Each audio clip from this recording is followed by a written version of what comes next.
Ladies and gentlemen, good evening and welcome back to our channel once again. And it is my hope and prayer that the video is going to find you guys in good health. Personally, I am fine, as you can see. Kisumu is fantastic.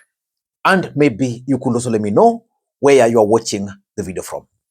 The county or the country, in case you are out of the republic. Ladies and gentlemen, there's a very interesting article in the Daily Nation today. Let me read for you a few paragraphs because that article is going to form the basis of this analysis. It's headlined, Rift Widen in Raila's ODM as state-backed plot to unseat Orengo takes shape. Let us proceed. The rift in Raila Odinga-led Orange Democratic Movement Party continues to widen as reports emerge of a covert plan by the state to unseat Siaya Governor James Orengo in 2027 general election over his stance against the broad-based government. Now, from there, we are getting the state, which means this plan is being hatched by the government. It proceeds. The alleged scheme, which is said to involve high-level strategists within the ruling coalition, seeks to punish the veteran politician for his sustained criticism of Kenya Kwanza administration and its broad-based government. So it's because, of course, Orengo is vocal against the broad-based government and is proceeding here. Governor Orengo, a close ally of Mr. Odinga and a long-standing voice of opposition politics, has been outspoken against President William Ruto's administration, accusing it of corruption, economic mismanagement, and human rights violation. In fact, the main reason why Kenyans are with Orengo in this fight is because of the things he's accusing William Ruto's government of. I think this is going to be my last or second last paragraph. It proceeds here. While several ODM figures, including Energy Cabinet Secretary Opiyo Wandayi, John Mbadi, Oparanya, Joho joined Ruto's government under the broad-based framework forged in the wake of last year's Gen Z protest, Orengo has remained unyielding critic. It proceeds here. Sources within political circles in Nyanza now suggest that the government is keen to clip Orengo's win ahead of the next poll. Initially, members of the legal professional caucus called for the impeachment of the governor, a move that has never taken off, with the Siaya MCAs failing to attend a recent meeting at State House in Nairobi. Ladies and gentlemen, based on this story and based on the information I've received, initially there were plans to impeach James Orengo. But the question was, who takes over? His deputy, Odwaldenge, who is not even allowed to step in office. And ODM party is also not comfortable with Odwaldenge based on how they frustrated him before. And that's why the plan to impeach Orengo was actually put aside. Forget about the MCS. These MCS can be called to a poll today. And all of them told this is the route they will follow. And if you are keen enough, you can clearly see the hands of the government in this. There is no way Uhuru Odinga can board a plane all the way from Nairobi to Migori and attack Orengo in the presence of William Ruto. Because when William Ruto was in Migori, Orengo is a governor for Siaya. What was the need of Uhuru attacking him? And you can also see Opiyo Wandayi hitting Orengo, which means the state is in this. I agree with you totally. I agree totally with Dr. Uhuru Orengo. What is happening in Siaya today, is a big embarrassment. What is happening in Siaya is a big embarrassment. As a cabinet secretary, I traveled to all these counties. But Siaya County is not only an embarrassment to us, but is indeed something extremely shameful. That Siaya County has become the laughing stock in the community of counties in this country. Sisi kama watu wa Siaya, round hii, we send a very strong red flag to ODM. Try, tumesikia munapanga pangeni. Round hii hatutapangwa. Tumekataa. You cannot touch Orengo while we are here. Omera, ule mnyama amefanya project. You will not. Na tumekataa. Yani about kuuliza tu Mr. Kasongo ati project kama itaendelea, alafu kuna kupata guards kuanza kumimpeach. How? And to confirm this story, you just need to follow what has been happening of late. Opiyo and I met with Odoldenga, the deputy governor. Opiyo and I met with Nicholas Gumbo, who was Orengo's opponent in the last election. Uhuru Odinga also met Opiyo and I almost the same week. What were they discussing? Siaya seat. So I think at the end of the day, they decided we can't remove this guy right now. We have to wait until 2027. Ladies and gentlemen, in this video, I want to reveal to you guys why the state is worried about Orengo and their plans and whether those plans can actually succeed.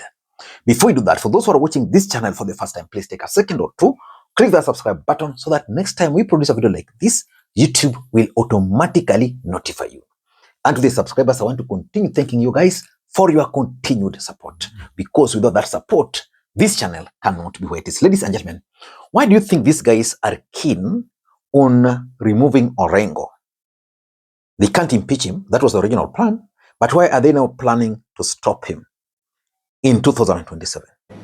The judges in the Supreme Court, a lot of them are my juniors. They are my juniors in law.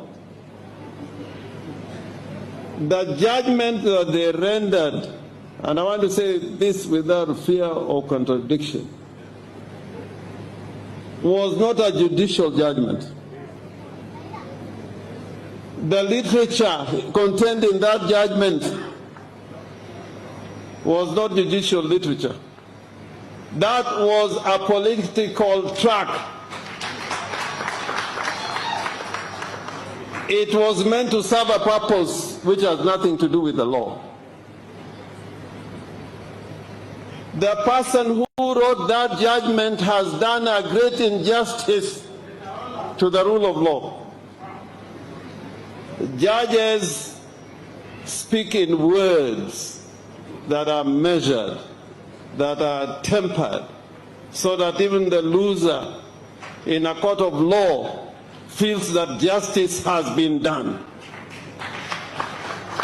It is like a good football match. Number one, there is the Raila Odinga succession politics in Nyanza. It's actually taking shape. And you can clearly tell that most leaders are actually positioning themselves to succeed Raila Odinga. Orengo, I think, being a governor on the ground, realized that the ground is not for this broad-based government. So he's been opposing it. And by opposing this, Orengo is winning support. Which means if Orengo were to declare that he's leaving ODM, as much as he might not win back his re-election, but I can assure you, he will get good support from the Luo community as we speak. And that is the fear that if he were to be allowed to continue and then gets re-elected, then, serving a second-term governor would place Orengo right at the center of that succession. Because let's face it, after 2032, as much as Raila Odinga might still be very influential, but that influence will not be there because people will now be focusing on 2032. So that's why they want to block Orengo. Number two, James Orengo is opposed to the broad-based government. And how is that a problem to the state? It's a problem to the state because William Ruto is banking on Western Alliance.